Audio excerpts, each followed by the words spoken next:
안녕하세요. 김태현 목사입니다. 뚜벅뚜벅 메시지. 오늘은 잠언 강의 11번째입니다. 나는 무슨 낙으로 사는가? 나는 무슨 낙으로 사는가?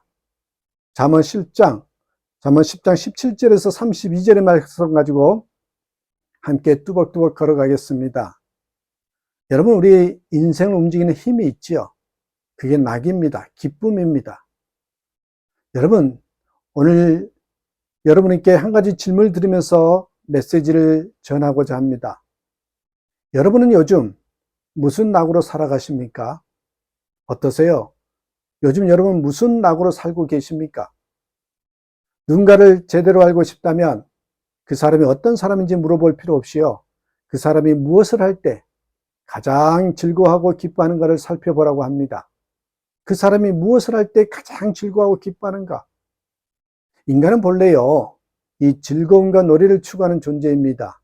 그래서 호모 누덴스라고 부르는데, 본래 즐거움과 놀이를 추구하는 존재로 만들어졌기 때문에 이 각자 삶의 중심에 두고 기뻐하는 그 낙이 그 사람의 인생 전체를 결정짓게 된다는 것입니다.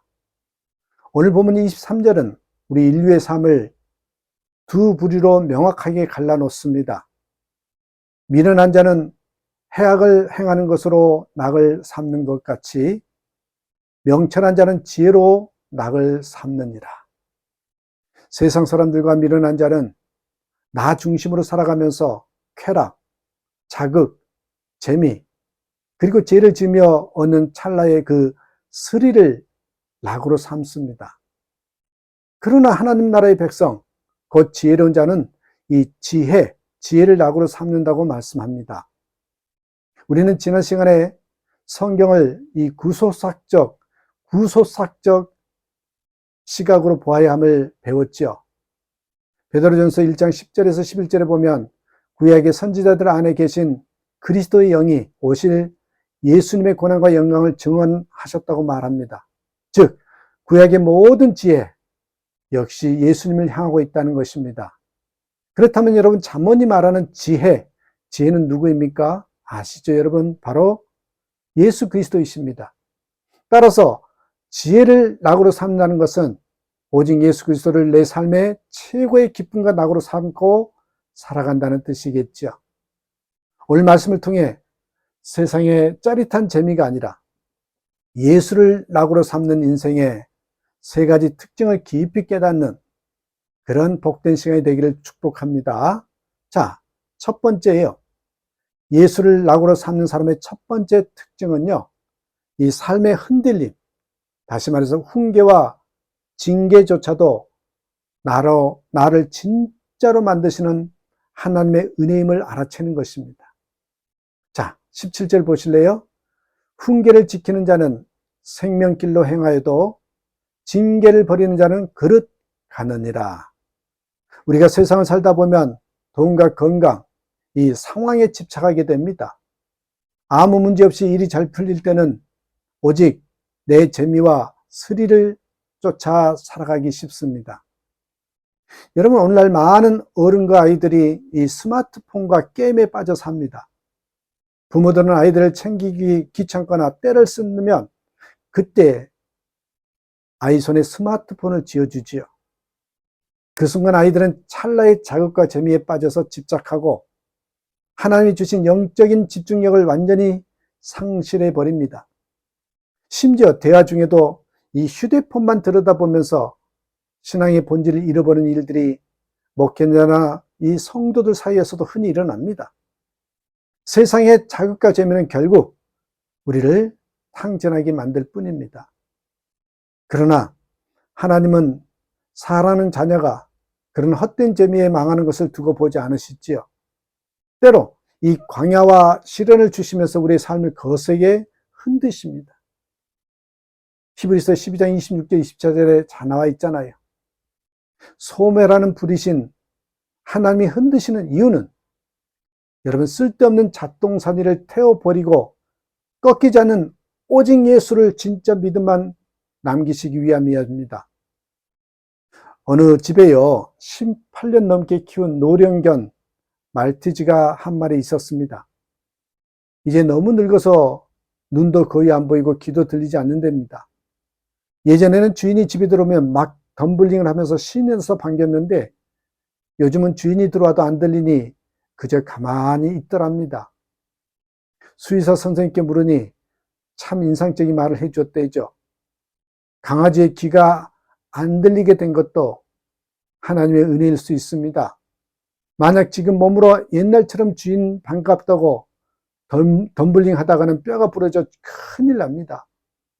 안 들리게 하셔서 쉬게 만드시는 것이라는 거죠. 그래서 은혜랍니다. 그렇습니다. 하나님께서 때로 우리의 삶의 청력과 시력을 꺾으시고 힘을 빼놓으시면서 흔드시는 것은 우리를 망하게 하심이 아니라 오직 하나님 한 분만 바라보고 영적인 쉼, 안식을 누리게 하시는 이 훈계의 은혜입니다. 다윗은 사울에게 쫓기는 절체절명의 이 광야 시련 속에서 이렇게 고백했죠. 시편 16편 8절 9절 11절에 내가 여호와를 항상 내 앞에 모시며 그가 나의 오른쪽에 계심으로 내가 흔들리지 아니하리로다. 이러므로 나의 마음이 기쁘고 나의 영도 즐거워하며 주의 앞에는 충만한 기쁨이 있고 주의 오른쪽에는 영원한 즐거움이 있나이다. 고난과 시련을 지날 때 헛된 짐들이 다 내려놓아지고 비로소 예수 그리스도만이 나의 참된 기쁨과 낙이 되는 그런 기적을 경험하시길 바랍니다. 두 번째입니다. 말이 아닌 말씀으로 세상을 살아가는 사람, 그게 바로 예수를 낙으로 삼는 사람의 두 번째 특징입니다. 내 사사로운 말로 살지 않고 하나님의 말씀으로 내 삶을 세워가는 사람이겠지요. 여러분, 잠언 전체는요, 입술, 언어, 이 말, 이에 관련된 경구가 무려 159절 이상 등장합니다. 자, 20절과 21절 보십시오. 21절. 의인의 혀는 순응과 같거니와 악인의 마음은 가치가 적으니라. 의인의 입술은 여러 사람을 교육하나 미련한 자는 지식이 없으므로 죽느니라. 또 여러분 야고보서 3장 6절에 혀는 곧 불이요 불의의 세계라, 그런 말씀이 나오죠. 하나님이 이 세상을 말씀으로 창조하셨고 인간에게도 혀의 권세를 주셨습니다. 마귀는 우리 속에 불신의 생각을 집어넣고 우리가 그것을 입 밖으로 말하게 만들죠. 지옥불에서 나온 불신의 말, 정죄의 말, 불평의 말을 뱉어놓으면 여러분 내 인생과 가정이 지옥처럼 불타버린다는 거, 민수기 14장 28절에 하나님의 귀에 들린 대로 행하신다라는 것이 바로 그런 것 아니겠습니까? 반면에 여러분 예수를 낙으로 삼는 의인은 자기 속에서 나오는 사사로운 그 말을 멈추고, 이런 사사로운 말을 멈추고 오직 생명 대신 하나님의 말씀을 선포하면서 기도합니다. 말씀을 혼잡하게 하지 않고 오직 예수 그리스도의 십자가의 복음과 진리만을 내 입술에 담을 때 여러분 어떤 일이 일어납니까? 오늘 본문 21절의 말씀처럼 내 입술의 언어가 나 자신을 살릴 뿐만 아니라 주변의 수많은 영혼을 양육하고, 여러분 여기 양을 치듯이 그렇게 양육하고 생명길로 이끄는 순응과 같은 축복의 도구가 된다고 말씀하고 있습니다. 여러분, 마귀가 주는 부정적인 입술의 말을 예수의 이름으로 선포해서 지워버리십시오. 그리고 우리 가정은 주 안에서 일어날지어다, 우리 기업과 일터는 하나님의 말씀에 바로 설지어다라고 하나님의 말씀으로 우리의 삶을 창조해가는 저와 여러분 되셨으면 좋겠습니다. 세 번째, 예수를 낙으로 삼는 인생의 세 번째 특징은요, 인간의 억지스러운 공로나 몸부림으로 살지 않고 100% 하나님의 은혜로 살아가는 것입니다.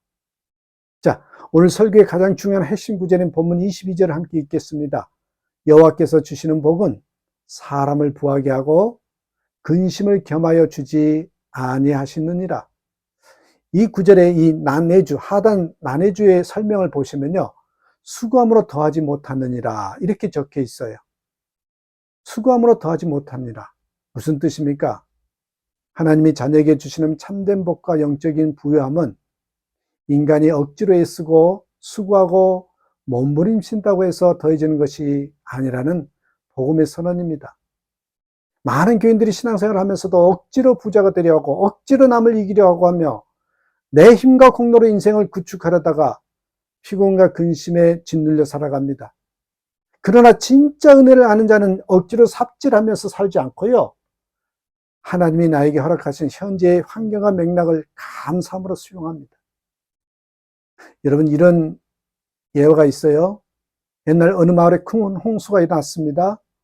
강물이 범람하여 기와집이 떠내려가고 비싼 냉장고와 라디오, 고급 자동차들이 둥둥 떠내려갑니다. 부자들은 발을 동동 구르면서 통곡을 했지요.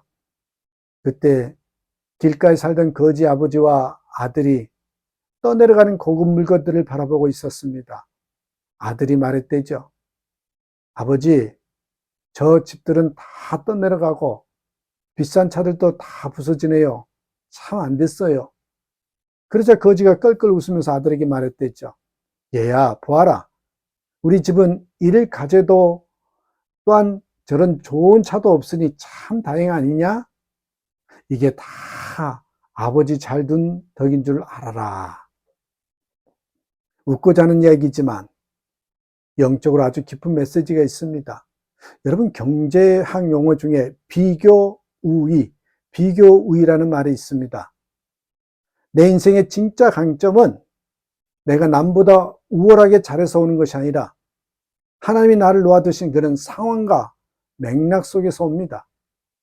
직장이 없어 백수인 사람은 돈은 없지만 시간이 엄청나게 많지요. 그 시간을 억지로 돈 벌겠다고 허송세월하는 것이 아니라 말씀과 기도, 자기 개발로 꽉 채우면 엄청난 강점이 됩니다. 반대로 바쁘게 일하는 직장인들은 돈은 벌지만 시간이 없잖아요. 하나님이 왜 때로 우리에게 아무것도 가진 것이 없게 만드십니까?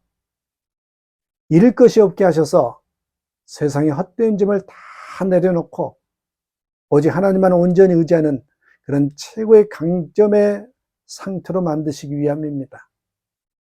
시편 127편 1절 2절 아시죠?